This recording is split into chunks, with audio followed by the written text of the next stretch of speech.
Hi, I'm Jeff Borchardt, and I'm going over the FBA virtual training, how to get started. So let's get started.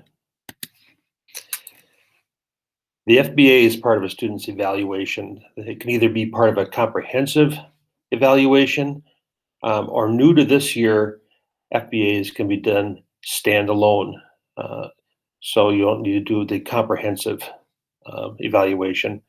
Uh, Either way, there's a few requirements that will need to be met before we get started with doing your FBA. An evaluation plan will be required for both the comprehensive evaluation and the standalone FBA. So that's a real important part. If it's an initial evaluation, a signature will be required before you can formally start the evaluation.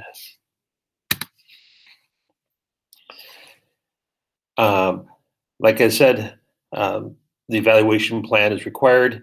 If it's a reevaluation, either a signature or 14 days after the evaluation plan is mailed, you can formally start. If it's, like I said, if it's initial, you need to get that signature.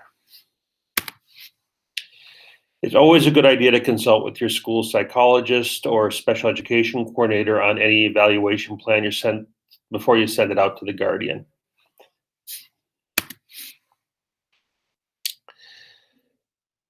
So once you've got permission to evaluate, then we start looking at, what are we going to address with the FBA? What targets are we target behaviors are we looking at? So target behaviors are the specific observable actions a student engages in that are interfering with theirs or others' ability to access their education. Typically, in an FBA, we target no more than 3 target behaviors. Otherwise, it just gets really complicated. And there's only so much we can work on with a student in a given year.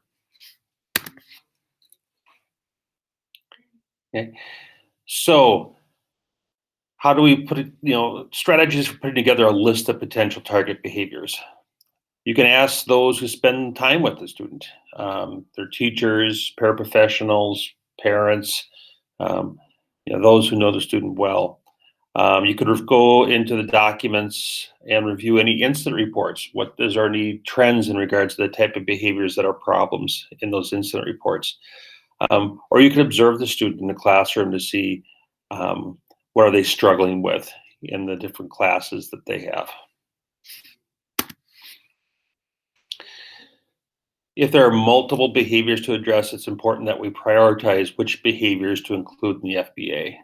So some of the things I look at in regards to trying to prioritize which behaviors we would take a look at is what's causing the biggest issues with the student and their peers, etc.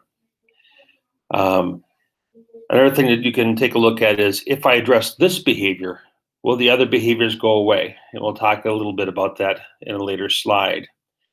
Can I combine behaviors into a behavior class? And again, we'll go into more detail on that in just a moment. So what's causing the biggest issues? Things to look at are behaviors that create safety concerns are always a priority. So if the student's behavior is causing safety concerns for themselves or others, those are things we're definitely going to want to address in the FBA. What behaviors are most intense or disruptive? Okay. For a student who displays multiple behaviors, again, those that are most disruptive, most intense are the ones we're probably going to target first. And which behavior are the largest barriers to learning process for the student? What's really interfering with their ability to access their education, basically? So if I address this behavior, will other behaviors go away? So identify behavior that address multiple behaviors of concern. So a number of examples might be maybe an out-of-place student may precede other problem behaviors, so it happens first. So by working on out-of-place, the other behaviors don't occur. Okay. Another common one is a student who's following directions is typically on task and in place and doing what they're supposed to be doing. So again, these are things to take a look at.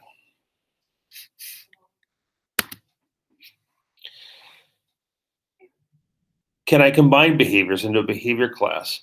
Well, you can. You can combine behaviors that are similar and typically happen together.